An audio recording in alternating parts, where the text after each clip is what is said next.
Welcome to Knockout Education way of learning. आज है 11 दिसंबर और 11 दिसंबर से करंट अफेयर के जितने भी क्वेश्चन बनेंगे वो सब आज हम इस वीडियो के अंदर डिस्कस करेंगे। इस वीडियो की पीडीएफ फाइल आप हमारे टेलीग्राम ग्रुप और व्हाट्सएप ग्रुप से डाउनलोड कर सकते हैं। टेलीग्राम ग्रुप का लिंक आपको इस वीडियो के डिस्क्रिप्शन में मिल जाएगा।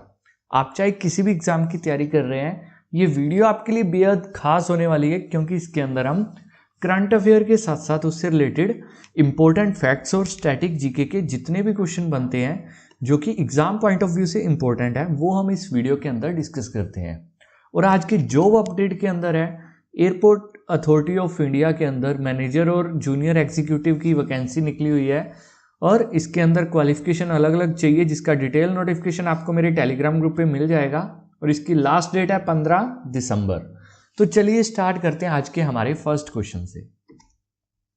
आज का हमारा फर्स्ट क्वेश्चन है, हाल ही में विश्व मानवाधिकार दिवस कब मनाया गया है? विश्व मानवाधिकार दिवस ये मनाया गया है 10 दिसंबर को।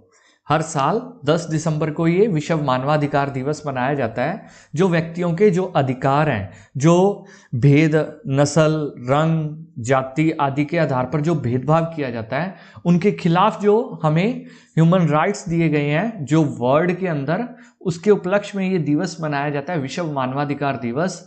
ये हर साल 10 दिसंबर को मनाया जाता है। इसकी शुरुआत हुई थी 10 दिसंबर 1948 को। और बात करें 2020 की थीम की, तो इस बार की इसकी थीम थी recover better stand up for human rights, यानी कि कोविड-19 से रिलेटेड ये थीम है इस बार की, रिकवर बेटर यानी कि रिकवर करो and stand up for human rights. Okay, अगर ये वीडियो आपको अच्छी लग रही है वीडियो को लाइक जरूर करें, ज्यादा से ज्यादा शेयर करें।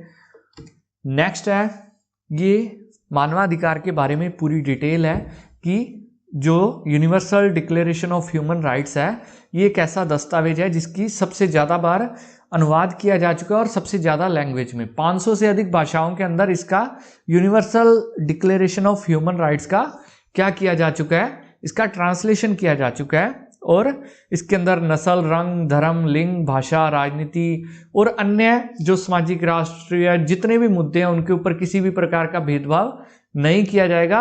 इंसान एक होने के नाते उसे इन सब का हक है। ओके, नेक्स्ट है, हाल ही में किसने महाराष्ट्र स्थित कराड़ा सहकारी बैंक का लाइसेंस रद्द किया है?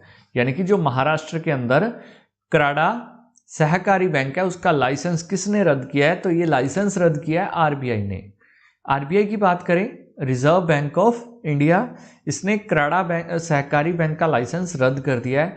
किस कारण से? क्योंकि ये जो उसकी एक प्रोटोकॉल होता है आरबीआई का, कुछ अधिनियम के तहत उन चीज़ों को पूरा नहीं कर पाया ये बैंक, इस वजह से इसका लाइसेंस रद्द कर दिया गया है आरबीआई के द्वारा। आरबीआई की बात करें तो इसके गवर्नर है शक्तिकांत दास, जो कि 25वें नंबर के गवर्नर है और हेडक्वार्टर इसका मुंबई के अंदर है और स्थापना हुई थी इसकी 1 अप्रैल 1935 को कोलकाता के अंदर। अब ये महाराष्ट्र के अंदर स्थित है। तो बात करें महाराष्ट्र की, ये है मैप के अंदर महाराष्ट्र की कैपिटल मुंबई और सीएम उद्धव ठाकरे और गवर्नर है भगत सिंह कोश्यारी। नेक्स्ट है, हाल ही में किस बैंक ने महिलाओं के लिए आत्मनिर्भर योजना शुरू की है? आत्मनिर्भर योजना शुरू की है पंजाब नेशनल बैंक ने। पीएनबी बैंक के द्वारा महिलाओं को सशक्त करने के लिए उनके लिए कुछ स्पेशल लोन्स का प्रावधान किया है। जो गोल्ड लोन है उसकी ब्याज की दर कम करके रखी गई है। महिलाओं के लिए आत्मनिर्भर योजना शुरू की गई है, किसके द्वारा? पंजाब नेशनल बैंक के द्वारा। बात करें पीएनबी की तो इसका हेडक्वार्टर है न्यू दिल्ली के अंदर और इसके सीईओ है एसएस मल्लिकार्जुन राव और इसकी स्थापना हुई थी 19 मई 1894 को लाहौर, पाकिस्तान के अंदर। और हाल ही में रिसेंटली पंजाब नेशनल बैंक के अंदर ओरिएंटल बैंक ऑफ कॉमर्स और यूनाइटेड बैंक ऑफ इंडिया का पीएनबी बैंक के अंदर मर्ज हुआ है। किसका? United bank of India and oriental bank of commerce का पीएनबी बैंक के अंदर मर्ज हुआ है। ओके, नेक्स्ट है, हाल ही में घोषणा के अनुसार मालदीव की जगह कौन 2023 इंडियन ओशियन आइलैंड गेम्स की मेजबानी करेगा? 2023 के अंदर इंडियन ओशियन आइलैंड गेम्स है, इनकी मेजबानी कौन करेगा? ये करेगा कौन? मेडागास्कर इसकी मेजबानी करेगा।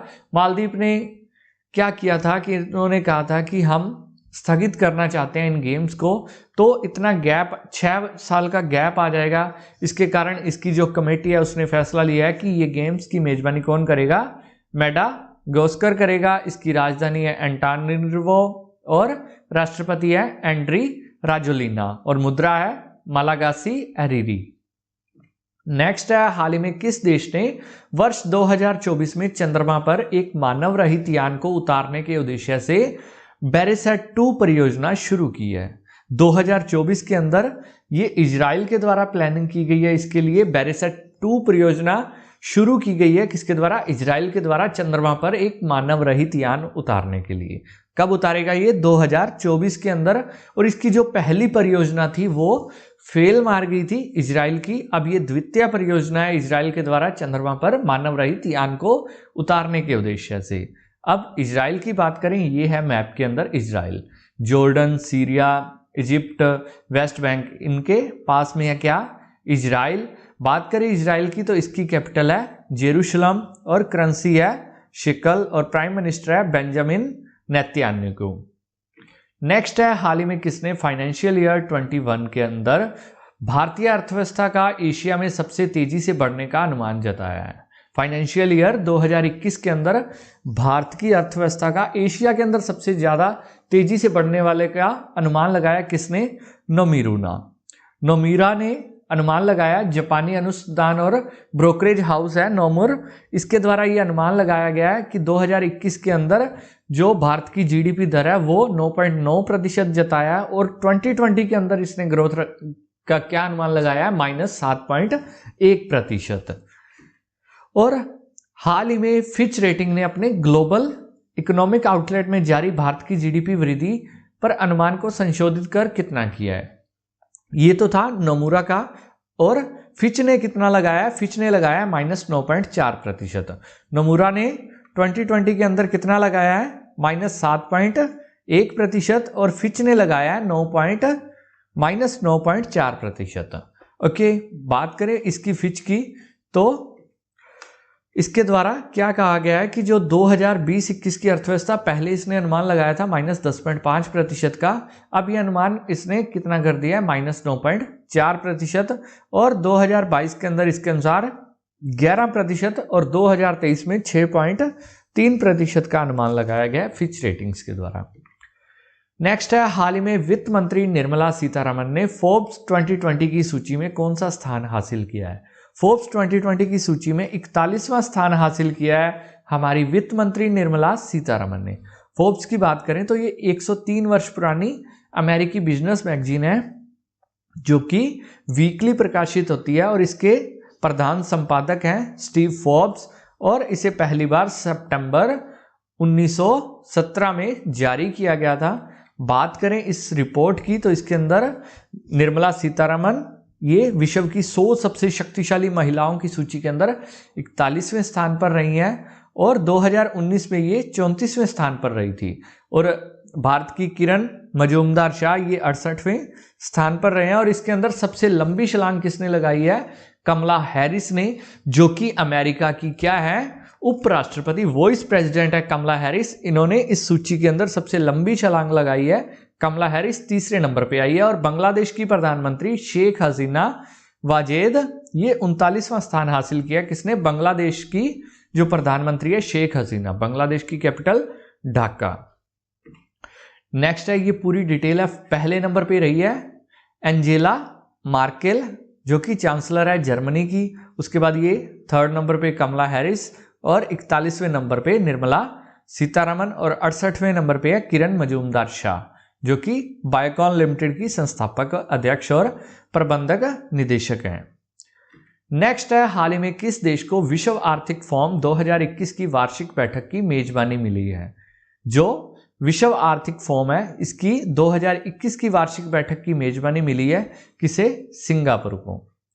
जो इसका मुख्यालय है वो है कोलोन, स्विट्जरलैंड के अंदर, और इसके संस्थापक हैं क्लाउस श्वाब और इसकी स्थापना हुई थी 1971 के अंदर विश्व आर्थिक मंच की। ये सेकंड टाइम है जब स्विट्जरलैंड के अलावा उसके अलावा बाहर कहीं इसकी बैठक हो रही है। ये दूसरी बार है कोविड-19 के कारण, क्योंकि यूरोप के अंदर कोविड-19 के केसेस काफ़ी ज़्यादा बढ़ रहे हैं, इसलिए सिंगापुर के अंदर इस मीटिंग को शिफ्ट किया गया है।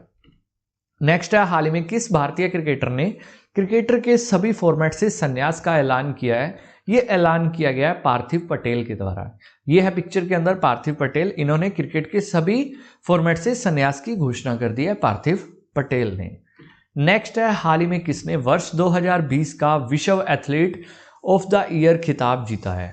किसने 2020 का विश्व एथलीट ऑफ द ईयर खिताब जीता है? ये जीता है किसने? यूलिमर रोहास और मोंडो डुप्लांटिस, इन दोनों ने 2020 का विश्व एथलीट ऑफ द ईयर खिताब जीता है।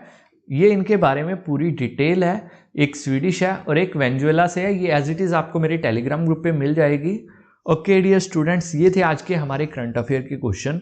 अगर वीडियो आपको अच्छी लगी, वीडियो को लाइक करें, ज़्यादा से ज़्यादा शेयर करें। Okay, thank you, have a nice day.